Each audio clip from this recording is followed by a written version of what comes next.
Optics അക്കാദമിയുടെ പുതിയൊരു video ക്ലാസ്സിലേക്ക് ഏവർക്കും സ്വാഗതം. ഇന്നത്തെ ക്ലാസ്സിൽ നമ്മൾ നോക്കുന്നത് എൻവയോൺമെൻറ്റൽ എഡ്യൂക്കേഷൻ്റെ യൂണിറ്റ് 2 ആണ്. അതിലെ ആദ്യത്തെ ക്ലാസ്സാണ് ഇന്ന് നോക്കുന്നത്. അപ്പോൾ നമുക്ക് നോക്കാം. Natural resource problem and solution, അതാണ് ഈ ഒരു യൂണിറ്റിൻ്റെ പേര്. ഈ ഒരു പേരിൽ തന്നെ മനസ്സിലാക്കാം എന്തൊക്കെയാണ് നാച്ചുറൽ റിസോഴ്സ്, അതിനുണ്ടാകുന്ന പ്രോബ്ലംസ് എന്തൊക്കെയാണ്, അതിനു വേണ്ടിയുള്ള സൊല്യൂഷൻസ് എന്തൊക്കെയാണ്. ആ ഒരു കാര്യങ്ങളാണ് ഈ ഒരു യൂണിറ്റിൽ ഡിസ്കസ് ചെയ്യുന്നത്. ഇതിൻ്റെ പ്രധാനമായിട്ടുള്ള കണ്ടൻസ് നോക്കുകയാണെങ്കിൽ land resource and prevention of soil erosion, forest resource and prevention of deforestation, water resource and prevention of water scarcity, mineral resource and prevention and exploitation of minerals, food resource, food crisis, increasing of food production, energy resource, alternative energy resource. ഇത്രയും കാര്യങ്ങളാണ് ഈ ഒരു യൂണിറ്റിലെ സിലബസിലെ content ആയിട്ട് വരുന്നത്. അപ്പോൾ നമുക്ക് നോക്കാം. ഇതിലൊരു മോഡൽ ക്വസ്റ്റ്യൻസ് നോക്കുകയാണെങ്കിൽ എന്തൊക്കെയാണ് വരുന്നത്? Write a short note on each the following: wind energy, hydro electric power, biomass energy, desertification, landslide desertification, growing energy needs, solar energy, tidal energy, geothermal energy, effects of soil erosion, measures to prevent. ഇത്രയും ഒരു short നോട്ടായിട്ട് വരുന്ന ഒരു important കാര്യങ്ങളാണ്. ഈ ഒരു യൂണിറ്റിൻ്റെ last തന്നെ കുറച്ച് മോഡൽ ക്വസ്റ്റ്യൻസും കൊടുത്തിട്ടുണ്ട്. അപ്പോൾ നമുക്ക് നോക്കാം. ഇൻട്രൊഡക്ഷൻ നോക്കുകയാണെങ്കിൽ for man to live, air, water, land, sunlight and food are the most indispensable ones. എന്താണ് മനുഷ്യ ജീവിതത്തിൽ ഒഴിച്ചുകൂടാനാവാത്ത എന്തൊക്കെയാണ്? Air, water, land, sunlight, food. ഇത്രയും കാര്യങ്ങൾ എന്താണ് മാനിന് ജീവിക്കാൻ അത്യാവശ്യമായിട്ടുള്ള ഒരു ഘടകമാണ്. Man gets his food from plants and animals. എവിടെ നിന്നാണ് മനുഷ്യന് ഭക്ഷണം കിട്ടുന്നത്? പ്ലാന്റ്സ് നിന്നും ആനിമൽസ് നിന്നും. Agriculture, fishing and cattle raising constitute the occupation of early man. ആദ്യകാല മനുഷ്യൻ്റെ ജീവിതത്തിൽ എങ്ങനെയായിരുന്നു? അവന് കൃഷി ചെയ്തും മീനിനെ പിടിച്ചും അതുപോലെ കന്നുകാലി വളർത്തലും അങ്ങനത്തെ രീതിയിലൊക്കെ ആയിരുന്നു അവൻ ജീവിച്ചിരുന്നത്. As a civilisation started processing, man started using minerals and energy resource to expand the comfort of his life. എന്താണ് നഗരവൽക്കരണവും മനുഷ്യൻ്റെ ജീവിതം ഇമ്പ്രൂവ് ആയിട്ടും പിൻകാലത്ത് എന്ത് സംഭവിച്ചു? അവൻ മിനറൽസും എനർജി റിസോഴ്സും ഉപയോഗിക്കാൻ തുടങ്ങി. അപ്പോൾ നമുക്ക് നോക്കാം. Various kinds of natural resource. അതിൽ വരുന്നത് land resource, forest resource, water resource, mineral resource, food resource, energy resource. ഈ ഒരു 6 റിസോഴ്സുകളാണ് ഇതിൽ വരുന്നത് പ്രധാനമായിട്ടും. നോക്കാം ലാൻഡ് റിസോഴ്സ് എന്താണെന്ന് നോക്കാം. ലാൻഡ് റിസോഴ്സ് തന്നെ നമുക്ക് factors affecting land resource, causes for the degradation of land resource, conservation of soil. അതിലെന്തൊക്കെയാണ് ഫാക്ടേഴ്സ് അഫക്റ്റിംഗ് ലാൻഡ് റിസോഴ്സ് നോക്കാം. അതിൽ വരുന്നത് soil erosion, landslides, desertification. Soil erosion മണ്ണൊലിപ്പ്, ലാൻഡ് സ്ലൈഡ് മണ്ണിടിച്ചിൽ, ഡെസേർട്ടിഫിക്കേഷൻ എന്ന് പറഞ്ഞാൽ മരുഭൂവൽക്കരണം. ഓരോന്നും എന്താണെന്ന് നോക്കാം. അപ്പോൾ സോയിൽ ഇറോഷൻ എന്താണെന്ന് നോക്കാം. സോയിൽ ഇറോഷൻ എന്ന് പറഞ്ഞാൽ മണ്ണിടിച്ചിൽ, അതായത് നമ്മുടെ മണ്ണിന് എത്രത്തോളം മരങ്ങളൊക്കെ ഇല്ലാത്ത അവസ്ഥ വരുമ്പോൾ അതിന് സംഭവിക്കുന്ന മാറ്റങ്ങളാണ് ഈ ഒരു ഇതിൽ വരുന്നത്. അപ്പോൾ ആ ഒരു കാര്യങ്ങളൊക്കെ ഒന്ന് പോയിൻറ്റ്സ് വായിച്ചു നോക്കാം. അടുത്തത് ലാൻഡ് സ്ലൈഡ്സ്, മണ്ണിടിച്ചിൽ. അതിലെന്താണ് വരുന്നത്?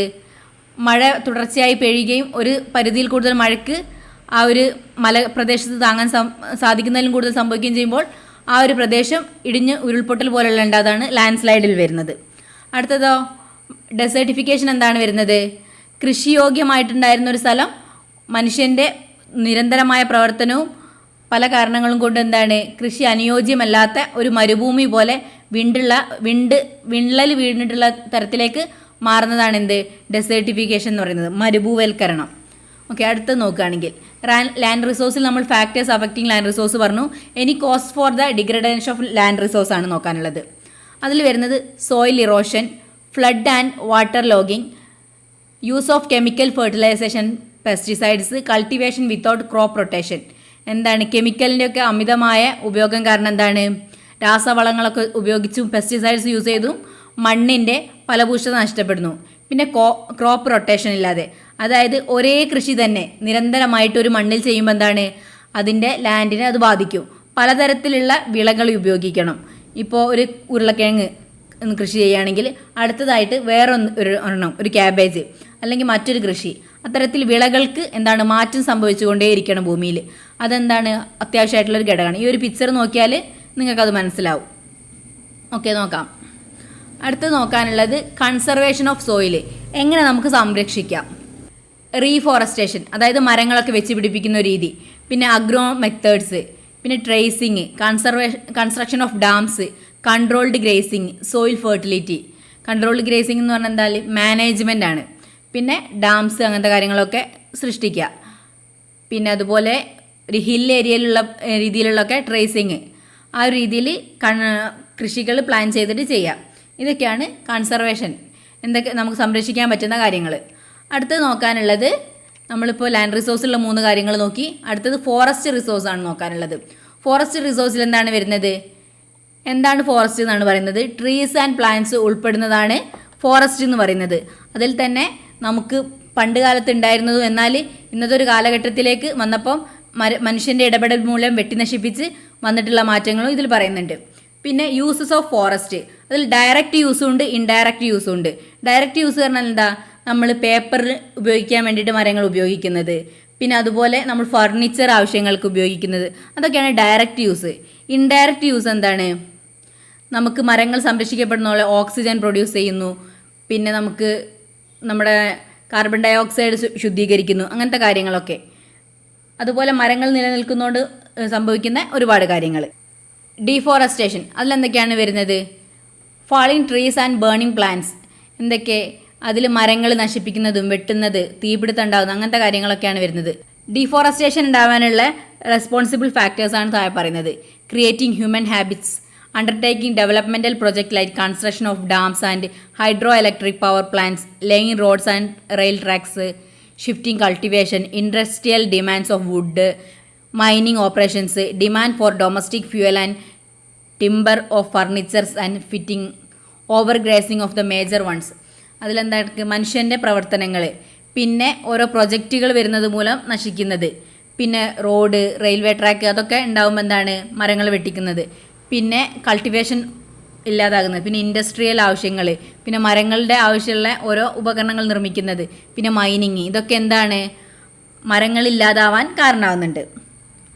അടുത്തത് റീസൺ നോക്കുകയാണെങ്കിൽ, റാപ്പിഡ് പോപ്പുലേഷൻ, എന്താണ്? പോപ്പുലേഷൻ വർദ്ധിപ്പിക്കുമ്പോൾ സ്വാഭാവികമായിട്ട് എന്താണ്? മനുഷ്യൻ്റെ ആവശ്യകതകൾ കൂടും. എന്നാൽ റിസോഴ്സ് അതിനനുസരിച്ച് ഇല്ലെങ്കിൽ എന്താണ്? അതൊരു പ്രധാന കാരണവും മരങ്ങൾ നശിക്കാൻ. പിന്നെ ഫോറസ്റ്റ് ഫയേഴ്സ്, കാട്ടുതീ ഉണ്ടാകുന്നത്, പിന്നെ ഫ്ലഡ് ഗവൺമെൻറ് പോളിസീസ്, എന്താണ്? മരങ്ങൾ നല്ലോണം സംരക്ഷിക്കുന്നതിന് വേണ്ടിയിട്ടുള്ള ഗവൺമെൻറ് പോളിസീസ് ഇല്ലാതിരിക്കുന്നത്. Inadequate understanding of the cost and benefit of deforestation resulting faulty economic analysis, അതായത് ഇപ്പോൾ നമുക്ക് ഉള്ളൊരു വസ്തു ഉപയോഗിക്കുന്നത്, ഇപ്പോൾ ഒരു ഉദാഹരണം പറയുകയാണെങ്കിൽ, ഇപ്പോൾ നമ്മൾ വെള്ളം ഉപയോഗിക്കുമ്പോൾ നോക്കുകയാണെങ്കിൽ, വെള്ളം നമുക്കൊരു കപ്പിലും വേണമെങ്കിൽ ഉപയോഗിക്കാം, പൈപ്പിലും ഉപയോഗിക്കാം. പക്ഷേ കപ്പിൽ ഉപയോഗിക്കുമ്പോൾ എന്താണ്? പൈപ്പിൽ ഉപയോഗിക്കുന്നതിനേക്കാൾ കുറച്ചേ നമ്മൾ കപ്പിൽ ഉപയോഗിക്കുമ്പോൾ ഉപയോഗിക്കുള്ളൂ. അത്തരത്തിൽ എന്താണ്?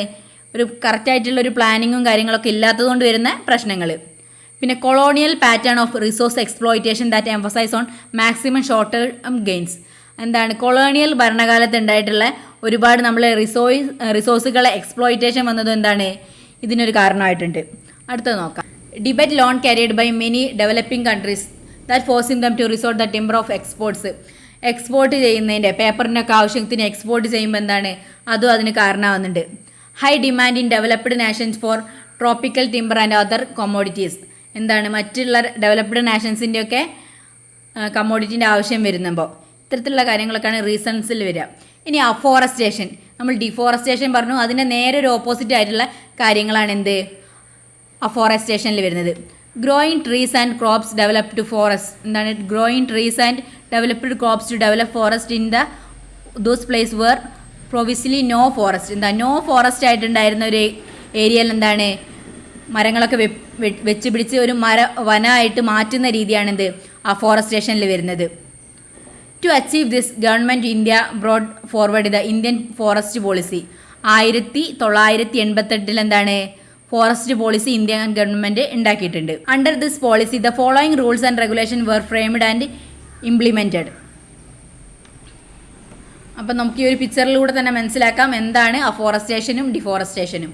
അഫോറസ്റ്റേഷൻ എന്ന് പറഞ്ഞാൽ മരങ്ങൾ വെച്ച് പിടിപ്പിക്കുന്നു, ഡിഫോറസ്റ്റേഷൻ എന്ന് പറഞ്ഞാൽ മരങ്ങളൊക്കെ വെട്ടി നശിപ്പിക്കുന്നു. ഓക്കെ, അടുത്ത പോയിന്റ് നോക്കാം.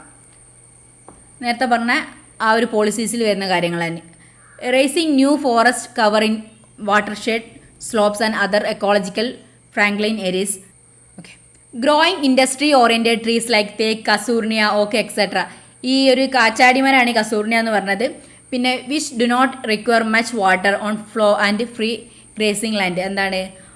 അധികം വാട്ടറൊന്നും ആവശ്യമില്ലാത്ത മരങ്ങൾ വെച്ച് പിടിപ്പിക്കുക.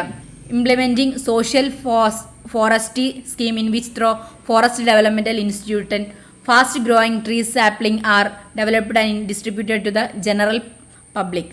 എൻകറേജിങ് അർബൻ ഫോറസ്ട്രി, അതായത് നഗരത്തിലൊക്കെ മരം വെച്ച് പിടിപ്പിക്കാനുള്ള ഒരു കാര്യങ്ങളൊക്കെ പ്രോത്സാഹിപ്പിക്കുക. അടുത്തത് എൻകറേജിങ് അഗ്രോ ഫോറസ്ട്രി, പിന്നെ helping the tribals to collect fuel, timber, fruits, honey, perfume etcetera without injuring the forest. എന്താണ്, നമുക്ക് ആദിവാസികളൊക്കെ ആണെങ്കിൽ അവർക്ക് കറക്റ്റ് അറിയാം മരങ്ങൾ എങ്ങനെ സംരക്ഷിക്കണം, എന്നാൽ മരത്തിനൊരു കേട് സംഭവിക്കാത്ത രീതിയിൽ അതെങ്ങനെ ബാലൻസ് ചെയ്യണം. അപ്പോൾ അവരെ ആ ഒരു കാര്യങ്ങൾ ഏൽപ്പിക്കാം. Advice in silviculture, grazing and litter removal, ഇത്രയും കാര്യങ്ങളൊക്കെയാണ് ആ ഒരു പോളിസിയിൽ വരുന്നത്. അടുത്തപ്പം ലാൻഡ് റിസോഴ്സ് നോക്കി, ഫോറസ്റ്റ് റിസോഴ്സ് നോക്കി, വാട്ടർ റിസോഴ്സ് ആണ് അടുത്ത് നോക്കാനുള്ളത്. Water resource. Water is most important natural resource. It is vital for the maintenance of all forms of life and vegetation. Life and vegetation എന്താണ്, മരങ്ങൾക്കും ആവശ്യമാണ്, മനുഷ്യനും ആവശ്യമാണ്. ഏറ്റവും ഇമ്പോർട്ടൻ്റ് ആയിട്ടുള്ള ഒരു ഘടകമാണ് വാട്ടർ എന്ന് പറയുന്നത്. We depend on water irrigation, industry, domestic needs, drinking purpose, sanitization and disposal of waste, ഇത്തരം കാര്യങ്ങൾക്കൊക്കെ എന്താണ് വാട്ടറിൻ്റെ ആവശ്യങ്ങളുണ്ട്. Irrigation, industry, domestic needs, drinking purpose. Our water bodies are ponds, lakes, sea, rivers, oceans. എന്തൊക്കെയാണ്, കുളങ്ങൾ, തടാകങ്ങൾ, കടൽ, പുഴകൾ, അങ്ങനത്തൊക്കെയാണ് നമ്മൾ എന്തിനു ഉപയോഗിക്കുന്നത്, വാട്ടറിൻ്റെ ഒരു റിസോഴ്സായിട്ട് ഉപയോഗിക്കുന്നത്. Which have become polluted due to industrial development and urbanisation. എന്താണ്, നഗരവൽക്കരണവും വ്യവസായ വിപ്ലവവും ഒക്കെ കാരണം എന്താണ്, വ്യവസായവൽക്കരണം കാരണം എന്താണ്, നമ്മുടെ ഇതെന്താണ്, വാട്ടർ പൊല്യൂട്ടഡ് ആയിട്ടുണ്ട്. അപ്പോൾ അതാണ് ഇതിൻ്റെ ഒരു വാട്ടർ റിസോഴ്സിൽ സംഭവിക്കുന്ന ഇത്. എന്തൊക്കെയാണ്, ഇൻഡസ്ട്രിയലും പിന്നെ അർബണൈസേഷനും പൊല്യൂട്ടഡ് ആയിട്ടുണ്ട്. 70% of the earth is covered by water and that why it is called blue planet. നമ്മുടെ ഭൂമി എന്താണ്, ബ്ലൂ പ്ലാനറ്റ് എന്ന് വിളിക്കാൻ തന്നെ കാരണം എന്താണ്, 70% എന്താണ്, വാട്ടർ ഉള്ളത് കൊണ്ടാണ്. ഓക്കെ, അടുത്ത് നോക്കാം. Water resource in India. Rain water, surface flow water, ground water. ഈ ഒരു പിക്ചറിൽ നോക്കിയാൽ തന്നെ മനസ്സിലാവും ഏതൊക്കെ രീതിയിലുള്ള വാട്ടറാണ് ഇന്ത്യയിൽ ഉപയോഗിക്കുന്നതെന്ന്. റെയിൻ വാട്ടർ മഴയിൽ നിന്ന് കിട്ടുന്നത്, പിന്നെ അതുപോലെ സർഫസ് ഫ്ലോ വാട്ടർ അതായത് ഒഴുകുന്ന നദികൾ അങ്ങനത്തെ ഇതൊക്കെ ഉള്ളത്, പിന്നെ ഗ്രൗണ്ട് വാട്ടർ അതായത് ഭൂമിക്ക് അടിയിൽ വരുന്ന വാട്ടർ, നമ്മൾ കിണറൊക്കെ കുഴിക്കുമ്പം പിന്നെ ഉറവകൾ അങ്ങനത്തെ കാര്യങ്ങളൊക്കെ അല്ലേ, അതാണ് ഈ ഒരു ഇതിൽ വരുന്നത് വാട്ടർ റിസോഴ്സ് ഇൻ ഇന്ത്യ. അടുത്തത് നോക്കുകയാണെങ്കിൽ ways and means of controlling water scarcity in India. India has 3 kinds of water resource: rain water, surface flow water, ground water. നമ്മൾ നേരത്തെ പറഞ്ഞു. Water scarcity could be avoided to be great extent of conserving the above refined 3 kinds of water resource and ensuring economic consumption of water in our daily life. എന്താണ് 3 കാര്യങ്ങൾ നമുക്ക് സംരക്ഷിക്കാൻ ഏറ്റവും ചെയ്യുക എന്നുള്ളത്? കൺസർവ് ചെയ്യുക, സംരക്ഷിക്കാൻ വേണ്ടിയിട്ട് നമ്മളതിൻ്റെ ഉപയോഗം കുറയ്ക്കുക, നമ്മളതിനെ കറക്റ്റായിട്ട് ആ റിസോഴ്സിനെ മാനേജ് ചെയ്യുക. നേരത്തെ തന്നെ ഒരു ഫോറസ്റ്റിൻ്റെ കാര്യത്തിൽ ഒരു എക്സാമ്പിൾ പറഞ്ഞിരുന്നു, മാനേജ് എങ്ങനെ ചെയ്യേണ്ടതെന്നുള്ളത്. ആ ഒരു എക്സാമ്പിൾ തന്നെ ഇവിടെ എടുക്കുക. For most of the Indian rivers rain waters constituted the primary source. എന്താണ് നമുക്ക് പ്രൈമറി റിസോഴ്സായിട്ട് നമ്മൾ പലരും ഉപയോഗിക്കുന്നത് റിവേഴ്സിനെയും പിന്നെ മഴവെള്ളത്തെയാണ്. അപ്പോൾ അതിനെയൊക്കെ കറക്റ്റായിട്ട് സംരക്ഷിക്കാം. അപ്പോൾ നമ്മൾ ഈ ഒരു ക്ലാസ്സിൽ ലാൻഡ് റിസോഴ്സ് നോക്കി, ഫോറസ്റ്റ് റിസോഴ്സ് നോക്കി, വാട്ടർ റിസോഴ്സ്. അടുത്തൊരു ക്ലാസ്സിൽ നമുക്ക് നോക്കാനുള്ളത് mineral resource, food resource, energy resource. ഇത്രയും കാര്യങ്ങൾ നിങ്ങൾക്ക് മനസ്സിലായിട്ടുണ്ടാവുമെന്ന് വിചാരിക്കുന്നു. എന്തെങ്കിലും സംശയം ഉണ്ടെങ്കിൽ ചോദിക്കുക. യൂണിറ്റ് 1ൻ്റെ 2 ക്ലാസ്സുകൾ നേരത്തെ അപ്ലോഡ് ചെയ്തിട്ടുണ്ട്. അത് കാണാത്തവരുണ്ടെങ്കിൽ അത് കാണുക. നിങ്ങളുടെ കമൻറ്റുകൾ തീർച്ചയായിട്ടും അറിയിക്കുക. ഇനി എന്തെങ്കിലും മാറ്റം വരുത്തണോ അഡീഷണൽ ആയിട്ടുള്ള കാര്യങ്ങൾ ഉൾപ്പെടുത്തണമെങ്കിലോ നിങ്ങൾ പറയുക. Okay, thank